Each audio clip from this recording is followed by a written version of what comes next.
the reason you're here today, I'm interviewing Leona Williams and Jimmy Fortune.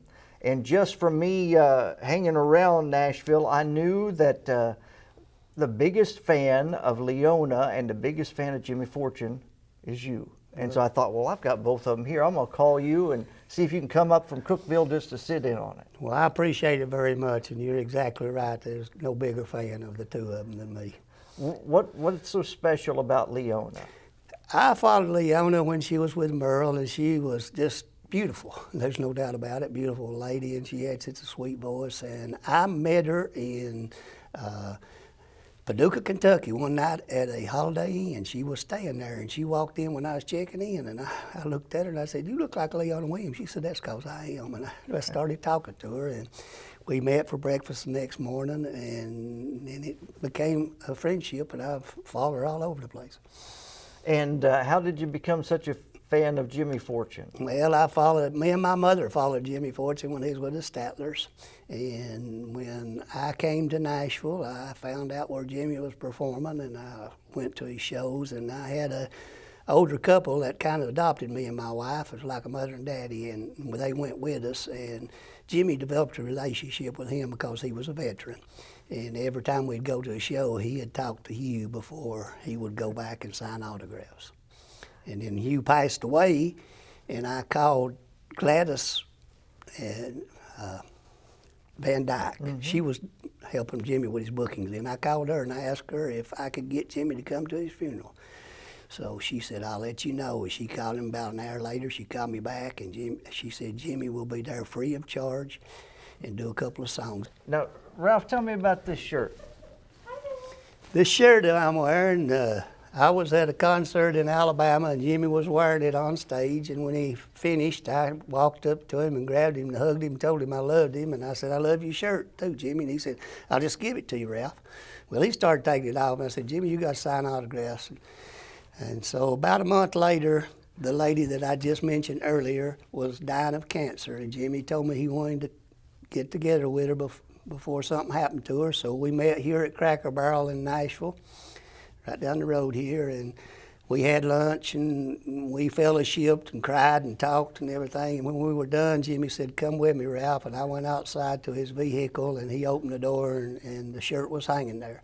I thought it was all over when I didn't get it tonight in Alabama, but that wasn't the case. Jimmy Fortune followed up on it. He was going to take it right off of his back after his show. Absolutely. Right, that was what happened. And I told him no, and he said, "Well, I'll just swap with your shirt." And I said, "Well, let's don't do that." But I thought that would be the end of it, but not with Jimmy Fortune. Now, I know you've been cheering him on longer than I have, but my family has for 25, 26 years for sure. But every show we go to, in the middle of the show, comes a moment where it's kind of quiet, and then we'll hear, "We love you, Jimmy." And Jimmy will say, "We love you too, Ralph." That happens about every show. Now, he's got to where he wears a piece in his ear now, and sometimes he doesn't hear me. So I feel bad about it. But anyway, I asked him one day, I said, "Does that embarrass you, Jimmy?" He said, "No way, Ralph." He said, "You usually pick the right spot to do it, and it just brings the crowd out." And I said, "Well, I'll keep doing it then if that's okay." Ralph, now you wearing his shirt, you just stay right there. Come here, brother. Give me a hug. You didn't expect me here today, I did you? What a pleasant surprise, buddy. My you. number one fan right Thank here. you, man. Sit right down there. What a nice surprise, buddy. It really is. Yeah. And I love this. Yeah, that's Leona, and that's Jimmy on the back. I love it. Yeah. I'm going to sit right in the middle of you. Okay. All right. So we were going to surprise Leona with her favorite singer, Jimmy Fortune, but he beat Leona here. But now we surprised Jimmy with his biggest fan. So and made my world. I'm telling you, you did. So Scott, thank you. I called Ralph, and I said, "This is what we're doing. Would you like to sit in on it?" Man. So here we are. Now, Jimmy, what's it like to have a fan like Ralph?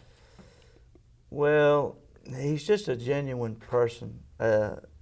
Whenever I first met Ralph, you could feel God's love in him, in his heart, and and we were drawn to each other, really were, and spiritually, you know, and he's just been a support to me, and he's everything that most of my fans are.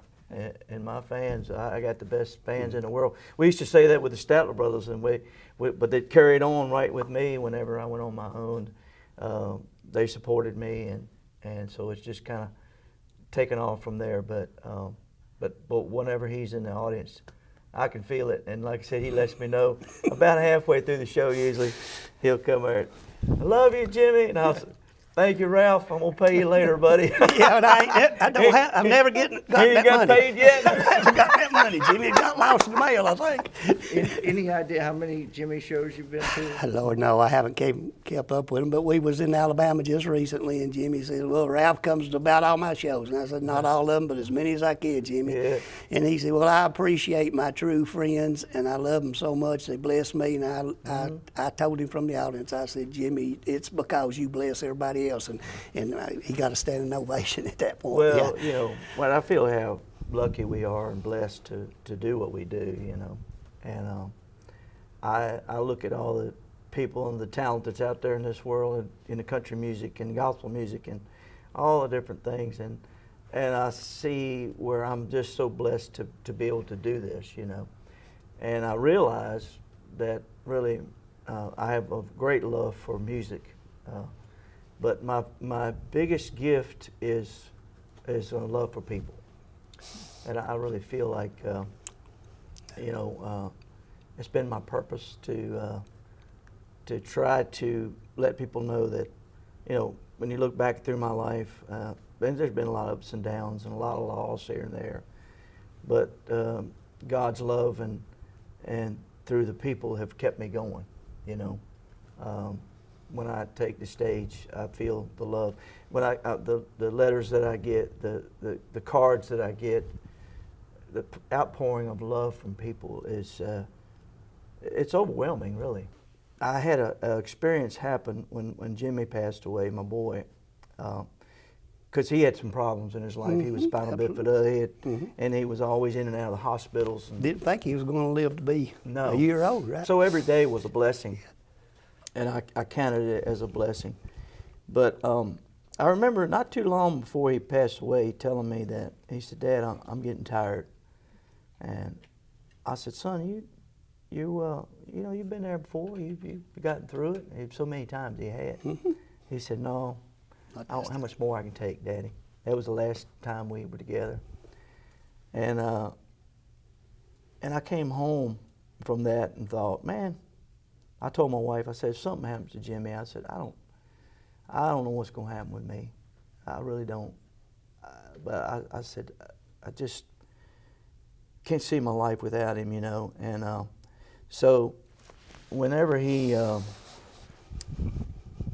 got pneumonia, and he was in Virginia, and I called him, and he said, "Dad, I have pneumonia," and he never had pneumonia before, but I could hear it in his.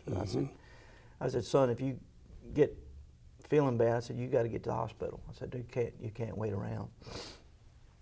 And he said, "I know." And but anyway, that was about 2 o'clock in the day, in the middle of the day. I called back at 6:30, and this lady nurse answered the phone and said, "Your son just passed away." And when she said that, I just lost it. I'm sure. I don't even remember. I just know that I was just broken, really broken. I fell on the floor. My 7-year-old granddaughter happened to be there that day, and she knows the Bible in and out. She loves the Lord. She loves God. And she saw me. She ran over to me and grabbed me, held me by the face, and she said, "Papa, he's not dead. He's in heaven with Jesus." And when she said that, man, See him again. a calm came over me, and I said, "You're right," you know. But out of the mouths of babes Right. comes these words of wisdom.